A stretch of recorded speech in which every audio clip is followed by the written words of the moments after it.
Vindication is the perfect word for this video because season 9 of Rick and Morty is off to an absolute strong start with the best start to a series we had in a long time. The first 4 episodes have all been great, with the first 2 already ranking among my favorites in the entire series. With the debut episode of season 9 being an Evil Morty episode, we finally saw him exposed as the fraud that I've always believed him to be. I actually talked about this in a video I made around 2 years ago where I broke down why after the defeat of Prime Rick in season 7, I still held the belief that C-137 Rick was still smarter than Evil Morty at this point in time. Even though that video was well received, becoming I believe my first video to surpass 10k views and 300 likes, the Evil Morty defenders made their presence known in my comment section down below. But look at the scoreboard now, losers. In case you didn't see either my video or the new Rick and Morty episode, that's fine, I'll catch you up to speed. Time out, time out, time out. It turns out a little over 90%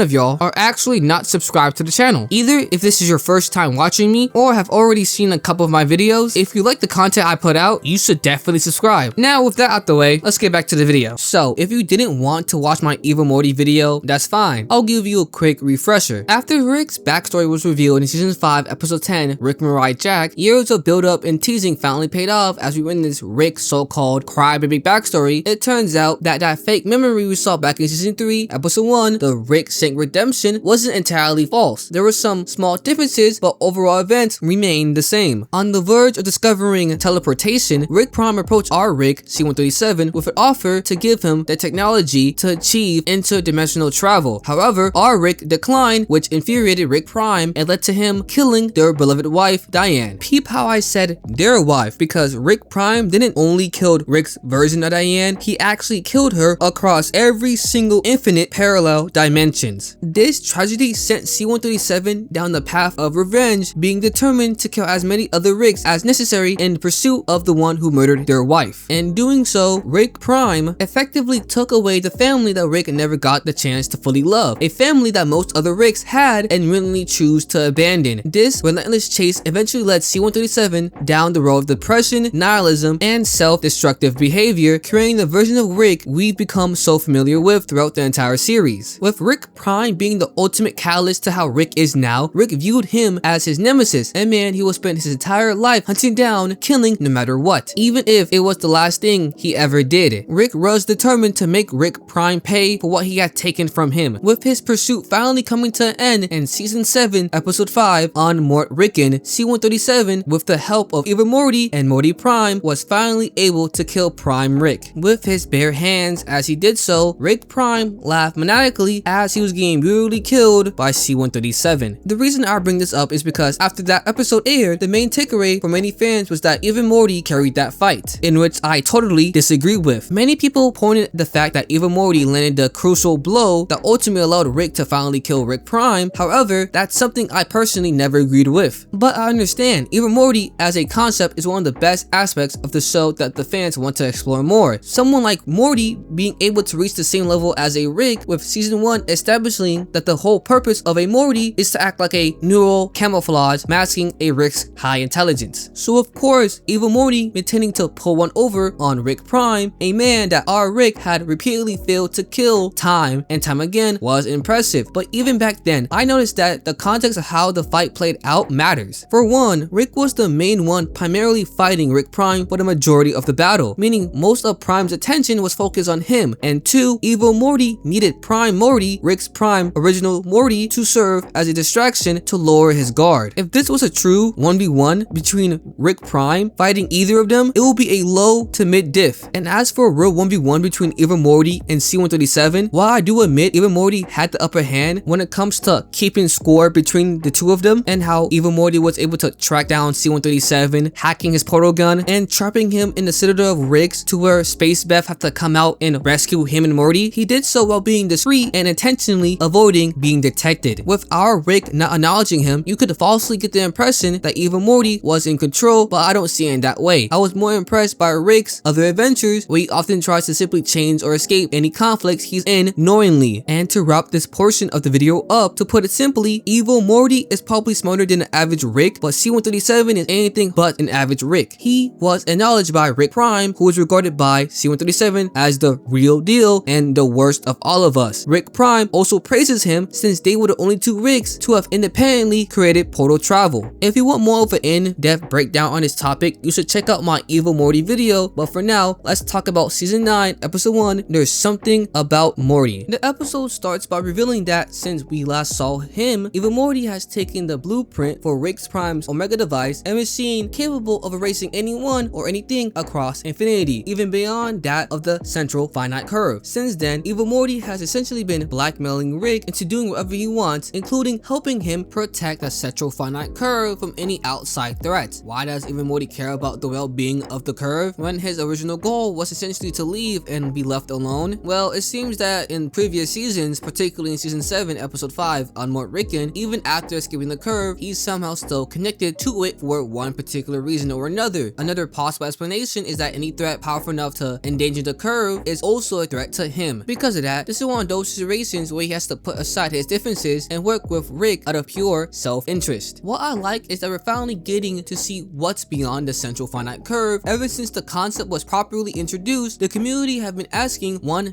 very simple question. What's beyond the section of infinity that Rick chose to isolate himself within? The existence of the central finite curve implies that there's something out there in the greater multiverse that made Rick feel like it was necessary to seal himself and every other Rick away in their own corner of infinity. Keep in mind that Rick Prime chose to remain within the curve despite knowing that nearly every other version of himself hated him. And while we have yet to encounter a threat as dangerous as Rick Prime, the potential for something even worse existing beyond the curve is still there. With the current threat being the Collective, we finally have our first look at what may exist beyond the curve. The Collective is an established multiversal threat, a being capable of forcibly absorbing anything or anyone it comes into contact with, essentially assimilating them into a single consciousness. It's basically a much stronger version of Unity, but with the terrifying ability to absorb entire infinite universes rather than just civilizations. With it being noted that they can even absorb foreign technology, with Rick's portal tech at risk of falling into the wrong hands. After our Rick and Morty alongside Evil Morty arrive to fight the Collective, we get to witness what is arguably the best action sequence the series has offered so far. As the Collective attempts to assimilate Rick, we see it struggle to absorb and break through his cybernetic technology, implying that even after assimilating with countless other universes and their technology, Rick's tech is still leagues above the rest of infinity. This suggests despite absorbing the knowledge and advancements of countless other civilizations, the Collective still cannot easily overcome Rick's inventions, further reinforcing just how far ahead he is compared to almost everyone else in the multiverse. I'd also like to point out that the Collective knew Rick by his fucking full government name, which implies that the reputation of Rick Sanchez extends beyond the central finite curve. This is really interesting because it suggests that Rick's influence and notoriety are not limited to the section of infinity controlled by the Ricks. After Evil Morty and C-137 come up with the plan to defeat the Collective by tricking it into absorbing a compression algorithm that essentially caused it to consume itself, they all went to a diner where Evil Morty was essentially rubbing in how much of a useful partner he is to Rick towards our Morty. He brags about how much developed their partnership is, and even rumbles about how Rick even sold him time-controlling technology, something that will become important later in this video. Eventually, Evil Morty lets the two of them go and returns to his hideout, only to find that Rick has completely trashed it with the Omega device missing. It is then revealed that Rick used this opportunity to use the Omega device to destroy the blueprints that Evil Morty had stolen from Rick Prime. Ecstatic that he managed to pull one over on Evil Morty, Rick teleports the entire Smith family, excluding Space Beth, to a space bunker dimension, fully expecting Evil Morty to show up looking for payback. To be fair, the only reason Rick was able to pull this off is because he knew that once Evil Morty becomes too comfortable with the position of power he held over him, he would eventually slip up. That slip up ended up being Evil Morty trying to show off in front of our Morty. After briefly explaining the situation to the rest of the family, Evil Morty finally shows up, leading to another action-packed fight scene between the two. The confrontation does a great job of showcasing the full extent of both Rick's and Evil Morty's technology, as each of them pulls out increasingly ridiculous gadgets and countermeasures in an attempt to outsmart the other. What I like about this episode is how they finally start to build on Evil Morty's character, making him more than just a stereotypical aura farming villain. With him trying to one-up our Morty, it's revealed that his whole I don't care attitude was only a front, while our Rick barely acknowledged him and realistically treated him nothing more than a minor inconvenience. And it seems like to an extent, Evil Morty still yearns for acknowledgement from a Rick, specifically our Rick. After Evil Morty enters the family's house and uses his secure blast, the family immediately jumps him. In response, he freezes time as a last resort. As he talks to himself wondering why Rick doesn't use time travel that often, he eventually finds out when the time police arrives to arrest him. This also ties to Rick's larger plan to finally get rid of him. Rick essentially plays the long game, humoring Evil Morty, letting him lose his edge, and even giving him access to time traveling tech, fully aware that it will eventually be used within his moment that will allow him to be arrested by the time police, completing Rick's grand plan. This is why C-137 is my GOAT and Evil Morty is a bum. Before going into this matchup, I assume both C-137 and Evil Morty was relatively evenly matched in terms of technology, intelligence, and even hand-to-hand combat, with it ultimately boiling down to Rick trying to execute the most perfect situation to come out on top. The factor to me that cemented C-137 as my pick to win was simply experience. Yes, Evil Morty is quite young in comparison, around 14, already above the average Rick's intellect, and somewhat comparable to both C-137 and Rick Prime, but he simply lacks the experience and is too naive in certain aspects. This is something Rick fully exploited in Evil Morty's current downfall. That said, I still believe that the show has a lot more Evil Morty content to give us, with Evil Morty finally taking his first real loss against our Rick. That likely means he's going to have to lock in the future, with him eventually escaping his time prison. Are we going to see that in this season? Probably not, but it will eventually happen. But as of right now, without Rick Prime and Evil Morty, C-137 is on top. And I might ruffle some feathers, but I low-key only believe the reason Space Beth wasn't involved is because the writers knew if it was a 2v1, Space Beth and C-137 would completely dog walk Evil Morty. And low-key, Space Beth versus Evil Morty is a lot closer than y'all think. But y'all not ready for that video. I'm your host, Take It, and we do a little reviewing around here. Peace out.